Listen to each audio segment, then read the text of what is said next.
Well, welcome to everybody to the MFiles and MFSQL Connector webinar. This particular webinar is focused on building integration with third-party applications. And I'm very pleased to see that there's quite a number of people that have joined the meeting, and also there's several people that has indicated that they cannot make the meeting, and there's great interest, and I really appreciate that. This particular webinar is part of a series that will be talking about practical application of the MFSQL connector for MFiles. And as it stands, this webinar will assume that you have a reasonable working knowledge of MFiles, that you also have a reasonable working knowledge of SQL, and we are not at this stage going to go through all of the aspects of MFSQL connector and what it is about. If this is your first connection with the connector, then I really would encourage you to get hold of us to give you some more information and elaborate on all of the aspects that you may not pick up today in this particular session.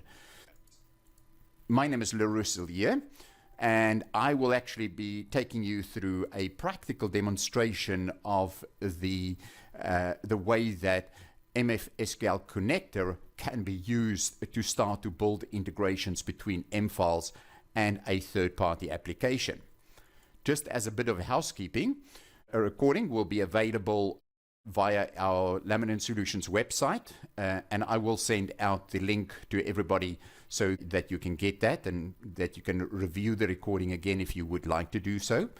If you do have a question, please use the chat interface from the control bar to ask a question. I'm not going to take any questions during the session, but I will handle them at the end of the webinar. And if we don't get a time to effectively deal with all of the questions, then I will come back to you individually. If there are any people that have questions that is going to watch through the video, you're more than welcome to ask your questions through using the email addresses that would be displayed at the end of the webinar. The question is, what are we going to do today? I'm going to start off by catching up a little bit about MFSQL Connector and just give you an overview of that. I will then just talk about how I see the integration process for this particular session that we want to go through. I will give some background on the setups that we've done on the system. So before we've started, just to put the demo into context, we will then build the third-party application and prepare it for the integration. We will prepare MFSQL Connector for the integration, and we will perform the integration. And this is going to be all pretty much live. We're going to have a few slides, but then we will go into a live session. And then I will end by catching up on a few next steps and who you can contact for further information if you would like to get any further information. What is MFSQL Connector? It simply is a connector that connects MFiles with the SQL server.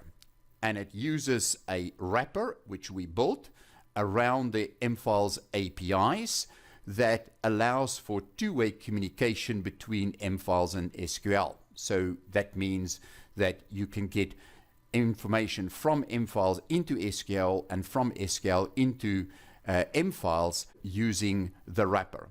It also comes with a range of helper tools and procedures and functions, and there's also an associated app with it that basically enhances the capability of a SQL developer or a developer to use the tool to build integrations and to apply it for other uses. We're focusing today on integration, but Connector actually has much wider application in other areas also in terms of its capabilities that it is bringing to bear. The question is, why would you use MFSQL Connector for integration projects? Well, first of all, it was really built with the SQL developer in mind. It means that you do not need to have any .NET programming or MFiles API knowledge as a prerequisite to effectively get your information from and to M files. So an environment in the business where you already are interacting with data in a SQL environment, that is an ideal environment for MFSQL Connector to be very useful and support you with your integration. Any third-party application that uses SQL Server or is capable of interacting with SQL Server can be applied. So it is not for a specific piece of software or third-party application. It can use for whether it is an existing application, whether it's a new application, whether there's a bespoke development within your organization. It can be used in all of those environments as long as it can interact with SQL Server. It is also highly useful when there are data alignment requirements. So where you may have information that is in M files that need to be manipulated, or you have a third-party system whereby there's a lot of logic and filtering and actions that need to take place before you actually get it into M files, then it is really useful in that environment because you have all of the capabilities of SQL to help you in that process. Especially when you are starting with an integration, which sometimes starts very slow. You know, you have a single table or a single environment that you actually want to deal with. But you know that the whole plan is to expand that into different use cases, then the MFSQL Connector can become extremely helpful because it's not a single application interface. You can use the same platform, the same environment, and you can just build onto that for further applications or for extended usage of the interaction between M files and SQL or your other applications. However, if your data import that you are busy with is from an external data source is very simple and straightforward, then you can use the standard M files ODBC external connector. Nothing wrong with that. It's a tool that absolutely works and can work in many situations. And in a simple situation, you may not need MFSQL Connector at all. When you move up in that complexity curve, then we are finding that the ODBC connector runs out of steam and it's starting to become quite difficult to basically deal with all of the complexities that a third-party application may throw at you. Okay, so we're actually ready to start with a practical session to get into it. We're going to set ourselves a sample company that are going to use a third-party application, and this application that is being used is called AdventureWorks. You may know that this is an example application that Microsoft has actually published, and it processes sales order of consumers. It includes vendor management, product management, and we are going to say that from a M files perspective, what we are trying to do is we are basically trying to approve the vendors in M files for AdventureWorks, and therefore we want an alignment of the vendors with AdventureWorks and so that we can pull it through. Now in this particular session, we will just have about time to map the vendors into AdventureWorks from to M files, and we will be able to demonstrate a range of features of what you can use in that process. And we will follow up in the next webinar to deal with the extended use and other elements that this integration will actually bring about. So what is our objectives? What we're going to do is we're going to align the value list items between AdventureWorks and M files. We are going to make changes of metadata in M files and pull that through into the connector. We are going to add vendors from AdventureWorks, and we're going to show you how to use the MFSQL Manager, which is a special tool around the connector to actually do a lot of this, and how you can get a better insight into the metadata. And then finally, we're going to update the vendors into M files. Before we get onto it, let me just talk a little bit about the environment. What are we going to use is we're going to use the M files demo environment, which runs on SQL 2008. and we will be using the standard document management vault that comes with the demo environment. We've already installed MFSQL Connector, and we're using version 2.11.19, and we've also refreshed the metadata so that we have a sort of a baseline to start with. So we're not going to talk about the installation today. We've also installed the web application, the manager web application, so that is already installed. And then finally, we've installed the AdventureWorks 2008 R2 demo database so that we can use that as the third-party application.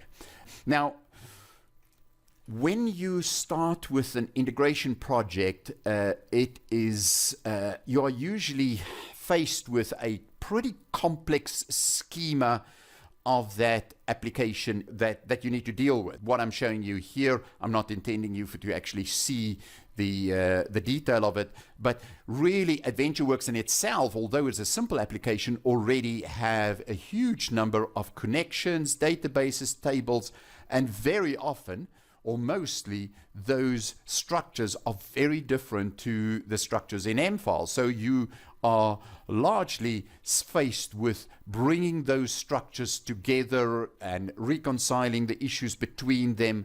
And it is part of that process that we are trying to make easier by using the connector. What we are going to do, AdventureWorks, we are going to work with the vendor data. So we're going to work with a range of the tables, including the vendor, the provinces, the countries, the addresses, the person tables. We're going to work with those tables to pull the data from AdventureWorks. And on the other hand, from MFiles perspective, we're going to create a new object. We're going to align the properties. We're going to import the information. We're going to get new things into MFiles that we need to deal with in the connector. Just to give you a little bit more context, this is a snapshot out of that big schema diagram that you've seen just a few minutes ago. And here you can see that we really are only going to pick a couple of areas in the different tables that we want information from. So we really want to get the name from one place and the address from another place and so forth. And we actually need to make linkages between those tables to ensure that we can get the right information in MFiles. And in that process, when I analyze this and prepare for that, these are the critical challenges that we are going to be faced with today. And that is that, first of all, we want to include only the name, address, and phone number into MFiles. So we don't want to deal with all of that, but it is distributed. It is everywhere. So how to get that? We also need to create a new object in MFiles to accommodate that. When we look at the country, and value lists is a particularly important area to look at when you want to do integrations, because you need to align these value lists to make sure that you get the data structures together. So there's two value lists that we're going to deal with. The one is country, the other one is state province. In the case of country, fortunately, they both value lists in both MFiles and AdventureWorks, but the labels are different. So how are we going to deal with that?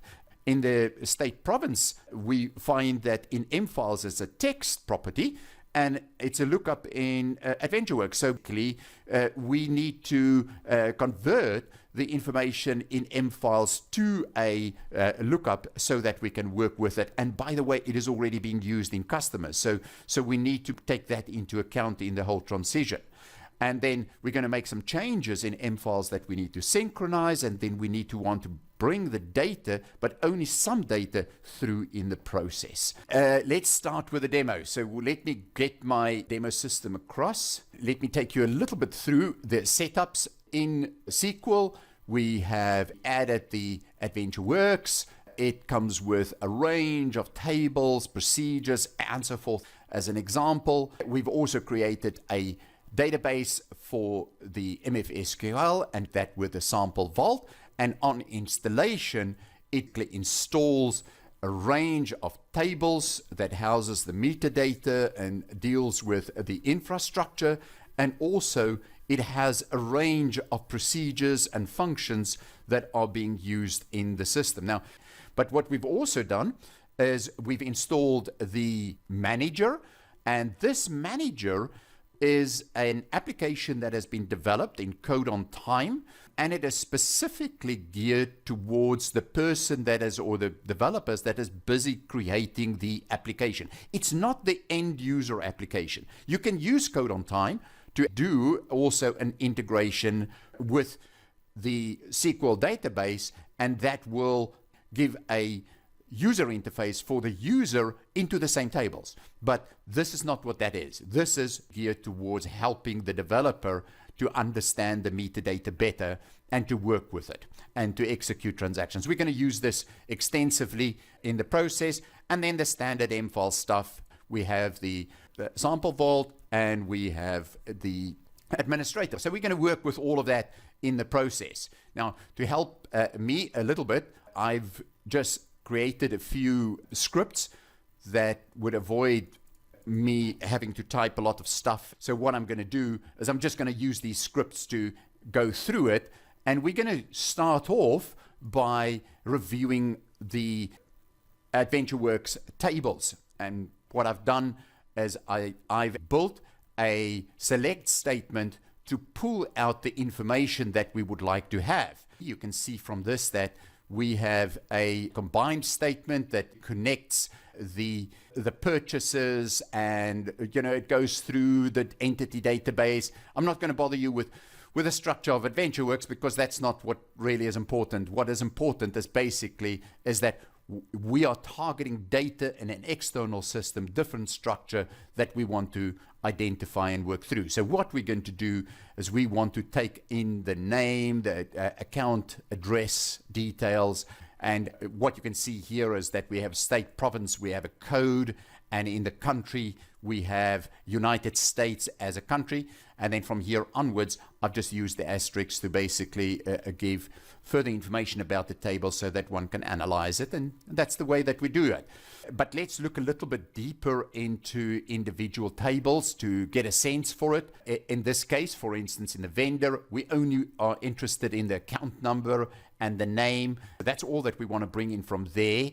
Looking at the state province table in AdventureWorks, we can see that it has information over a broad spectrum from different countries. We're going to just create a subset of that by using a select statement with a where clause, and we are only going to get the country codes for the US. And if we focus on the region for a moment and look at the region, so if I do a select statement on that, we can see they have a country region code, but they also have a label, and we're carrying the label in M files, so we want to bring through the labels, but we don't want to bring over all of these countries.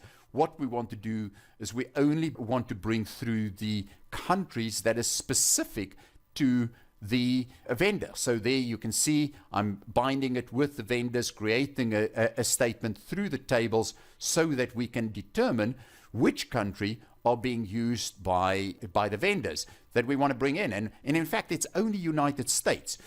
I would like to bring your attention to it that this is spelled out, United States, and in MFIs it's USA. So we will have to deal with that.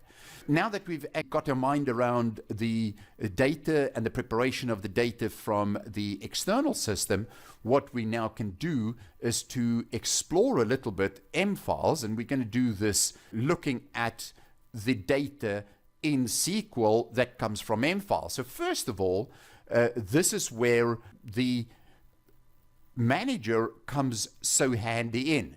Now, I want to stress that everything that you can do with a manager, you can do in SSMS. So theoretically, you do not need to use the manager. But what I'm finding, and that is that particularly for people that is trying to get their mind around it, the manager works very well because it helps them to really get their mind around the structures and how things are being used. Let us use the manager to do exactly that. Very simple example. I can do a select statement and see all the classes that is in M files in SQL, and here I can see all of the classes that has been pulled through in my first metadata synchronization. However, if I go into my connector and I go and look at the classes in the application, then I can look at it from different angles. So if I look at customers and search for it, there is my customer in the database, and now I can automatically see which properties by definition in M-Files have actually been associated with this particular class. We can see that MF customer is there, but we also want to work with vendors. So let's just see whether there is anything for vendors. And if I do a search for vendors, there is nothing for vendors. So that means that we need to go and create the vendors before we can do any integration with it in MFSQL Connector. We can branch directly out to administrator and go and create the object in M-Files. Let's go and create the vendor.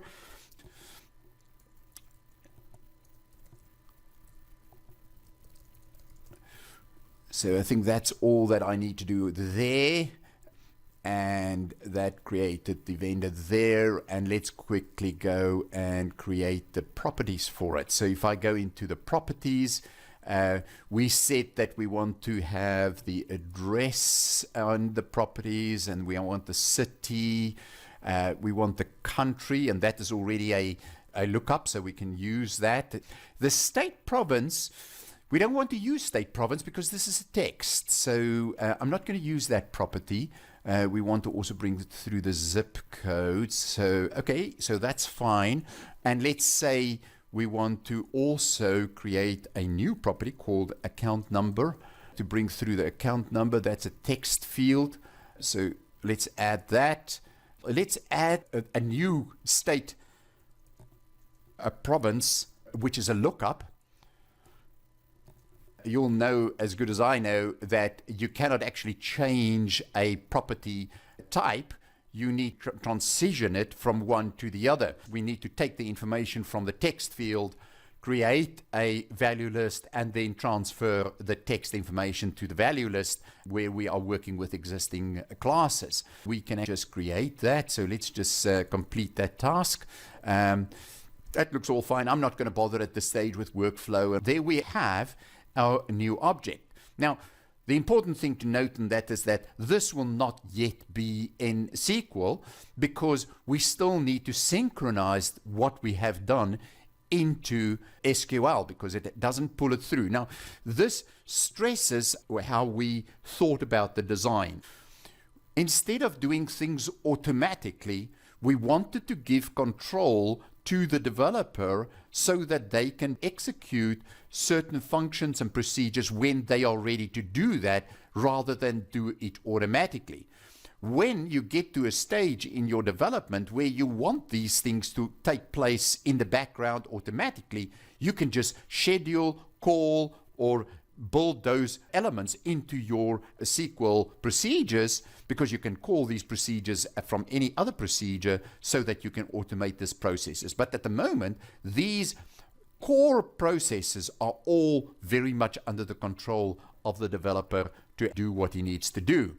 We can just execute that statement, SPMF synchronize metadata, to complete the metadata synchronization, or we can use the tool to do that. And here you will see that it is possible to do either all or individual classes. Now, this is handy where you're making a small change and you just want to synchronize an element of the metadata into SQL. However, in a scenario whereby you make an intricate change like we've done, we've created a new object that affects properties, it affects value lists, it affects object types and the classes, you need to do it in sequence to ensure that the class, which is the most important sort of bringing everything together object, you synchronize the class last. I'm just going to do a full synchronization, and by clicking that, it will start running to do the synchronization. This is going to take a minute or two, so I'm going to leave it to run as I'm going to talk a little bit about documentation. You'll notice documentation to make it practical, to talk about what it is that you can do, how to do it, included a functional overview. We're updating use cases as we go along. The connector framework talks about the connector and how it fits together and what it uses.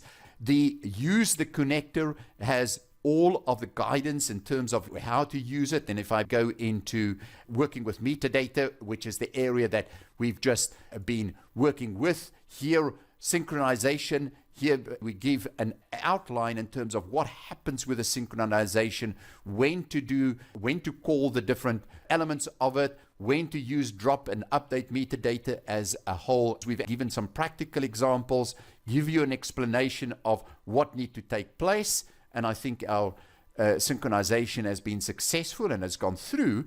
We can now continue to use the metadata into the next section of what we're trying to achieve and do. If I now go into the classes and I search for my vendor, then you will notice that I do have a vendor, and I can see which is the properties that has been designed in the metadata structure for that table. However, in this last part, I can see there is no class table in my database. And this is an indication of another design purpose that we have in mind. What we are not doing is we are not pulling through all of the metadata and all of the underlying data that is in M files into SQL all the time. We are leaving it to the developer to decide, I want to work with customers and vendors, like in this case, and then create the tables and the structures for what he wants to use, rather than doing it automatically and create everything.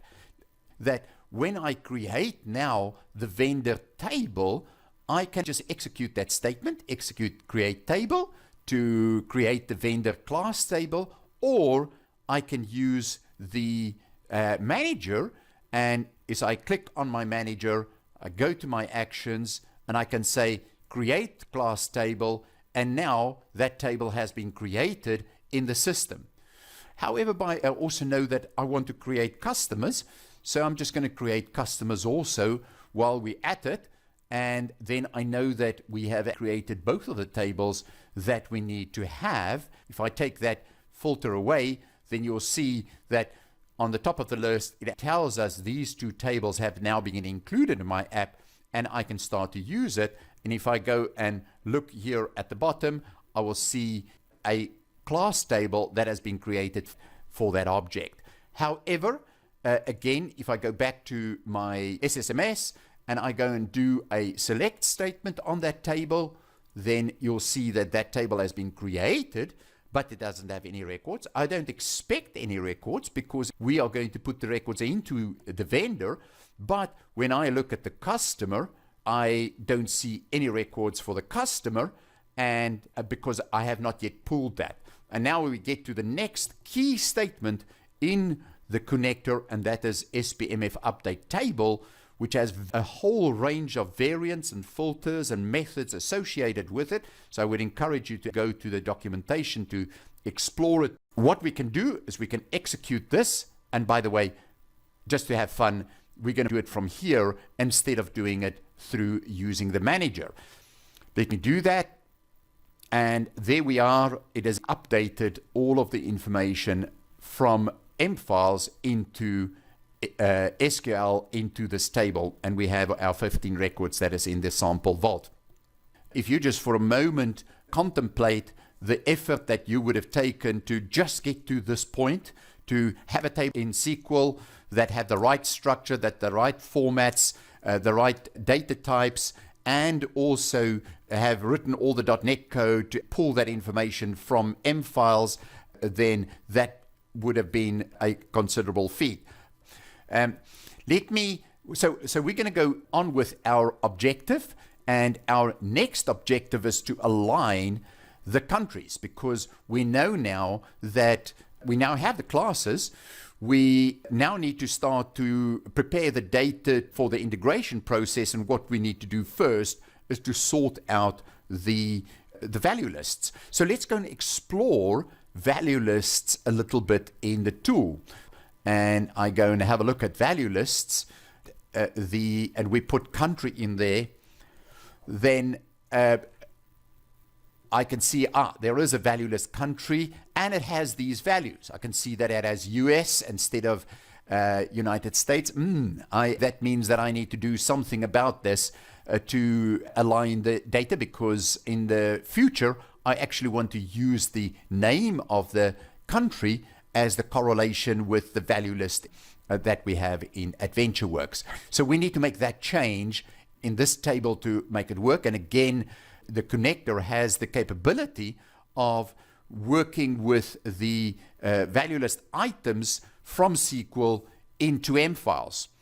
Now, before we get into that, I just want to touch base with one particular aspect, and that is the structure of the value lists and value list items that comes from M files. Now, I want to branch back to the manager, and this time around, I want to go and look at the value list items, and the value list items is all in one table. So you have everything, and they are subdivided by the value list ID. We're just displaying the value list name here.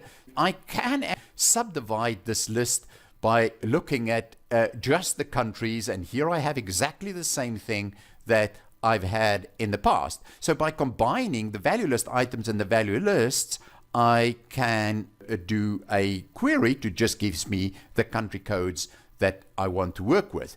However, the tool creates a nice little utility that will allow you to create a view for country that you can use in your code. So if you click on country, there's a create value list lookup function, and this will create a view for this particular value list, and that's done. So now I can go back and I can go and do a select statement from that view, and I can get that view, and it is I don't have to go and do any joins to understand how the ownership relationship work and how all of the different entities that I need to work with will work. Now, this is possible to again create this by using SSMS, by just executing that statement. Let's go ahead with our changing name of our country for US. So now, if I look at the view, which I have here, so I don't have to execute it, when I update the value list items to make a change, I need to do two things. I need to change the name, and I need to set the process ID. To do that, I need to have the item that I need to change. So I'm going to use the MF ID. I could have used the ID also. And I need to get the MF value list ID to identify it, because in my value list items list, I are working with the value list ID as the reference field. So my value list ID is 123. So I just want to change that, because otherwise I'm going to update the wrong record. And now I can go and I can update the country, and so I've updated that record. If you don't believe me, we can go and have a look at it. However, it's not yet in M files. I first need to execute a statement to update that, and I can update that by executing that statement. And what that statement will do is it would push that into M files. Now, I'm not going to go into M files to go and show that to you, but that has now been updated in M files, and that is done. So job done. I've aligned my countries to what I want to achieve. What I've tried to do with this section of the webinar is to show you the power of using the connector to do updates to value list items, which often happens in the process of integration and or data refinement. Now, let's go on and start with the state province. So The state province is a little bit different because we know that it doesn't yet exist in M files, and we need to build that. And we need to build that by getting the items from AdventureWorks, and we've already seen this statement. So there is our list of the items that we want to build from there. But we then also need to get the items from the MF customer, which is a text field. Now here you can see that that is the text fields that we are picking up from the customer table. We know that we've updated the table, so so we can actually pull that data. And these characters actually is indicative of the items that we need to insert in the MF value list item table to enable us to add a new record. So if I add a new record, then what I need to do is those are the items that I need to set. I need to set the name, I need to set the value list, and I need to set the process ID to 1. So if I want to do that, I need to create a statement that can set that for us. And this is what I've done here in this section. And I've just used the variable here to actually determine what is the value list ID. And in that, for those items, I insert first from the MF customer all of the text field values. I use a union to make sure that I don't add any duplicates, and I then insert the rest of the stuff from the AdventureWorks. And if I run that through, then it would insert my 53 records into the MF value list table, and I can use exactly the same procedure to execute my loading of the items into M files. So if I execute that, so when this is ready to go through, we can do the actual integration. But in the meantime, we can talk about it. I can show you the next step, because what we've now done is we've now prepared the value list items and gone through that whole process, and I now can insert new records into my MF vendor table. What I want to highlight in this particular section, and that is that when the MF vendor table is created, it is being created with not only the items that we've identified that we want to go and add to M files, but the connector create a whole range of additional columns that is being used in the integration process. And in the insert statement, we don't have to add all of those necessarily, and there's a specific method of going around to insert a new record into a class table. So, for instance, the connector will automatically create the GUID of the item. This user is a special user that is for application usage. We'll talk about that in a different webinar.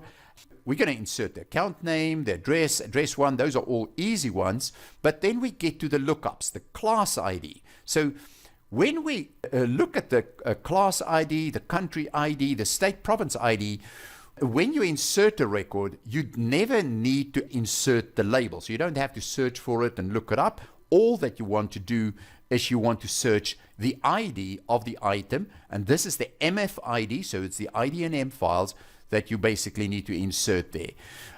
Also, when it gets to the created date and the last modified date and by who it has been done, all of this information is dealt with, so you don't have to add that when you actually insert a record.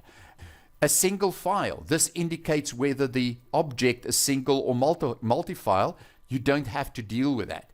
In this particular case, we are not addressing the state and the workflow, so we don't have to add a state ID or workflow ID. But if that was part of what you are doing in terms of inserting a new record and you want to set it to a specific state, you use that and you immediately set it to the workflow state that it needs to go to.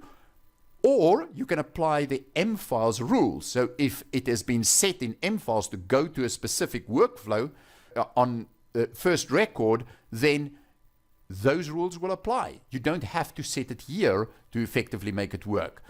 And then we get to process ID. Process ID is an incredibly important column, and it's a column that you always need to set. Otherwise, the system won't know that this is a record that it needs to update. So that's the first part of what I wanted to talk through. The second part is getting the records. What you can see here is we are actually working with the from statement that we've developed when we started to investigate the information from AdventureWorks, and we're adding the account number and the address lines from the different tables as we've identified it in that process. But we're using a select statement to add the IDs for the country and the state and the class by using a select statement on those views that we basically created when we created the views. So I'm going to just quickly run that through and let it insert the records. We have our items that is inserted into the table, and now I can use a statement with a update method 0, and that tells it to actually update items from SQL into M files. And if I run through that, then it doesn't take too long to actually add those records. So there's my items. We'll go back to M files in a second. Let me just, as you can see, it added the GUID, it added the account number, the address details, it added the class, the vendor class, the country that we've actually identified. Also here at the end, it should have the state that we've identified with the state IDs that we've put in. Let's check to see whether the items that we've added from SQL into M files indeed have been updated in M files. So let's open M files, and with a view for the vendors, yeah, here they are. All of the items as we have entered them into SQL have been updated into M files. That concludes our objective of building an integration between an external application and M files. I realize that this was a very simple example, and all that we've done is we have brought through the items from SQL into M files. The next webinar we will focus more in terms of the updating of information from M files into a third-party application and what is the implications of that. What I've tried to do is I've tried to demonstrate the change of metadata in M files and how to update SQL. We've actually seen how to use the manager to explore the metadata, to perform different actions. We've worked with a value list and value list items, including creating lookups, adding and changing the items. We created new classes, we updated the classes, we added the record into M files. What we are planning to do is to show a series of webinars, and these are the type of things that we have in mind to show how to search for data in M files where you don't have a SQL class table, working with the filters in and larger volumes of data, because effectively if you just use the update statement as is, it always accesses the full table. So, and if you have a lot of data in that table, you don't want to access all of the data all of the time. You just want to access filter data. So that is what that is about. Actually use the batch updates the whole time. There is a transaction-based update method that can be used. How to change a class, more about building a web app using code on time, and also using the context menu to perform procedures directly when you are in M files. These are some of the thoughts that we have for next webinars, but I would like to get your feedback. I would like to know, what is it that you would like to see? What is it that you need to get started and to work with a connector to get going? And then finally, our contact details, it will be on it is in the catalog, M files catalog. There's the link for the documentation and our contact details.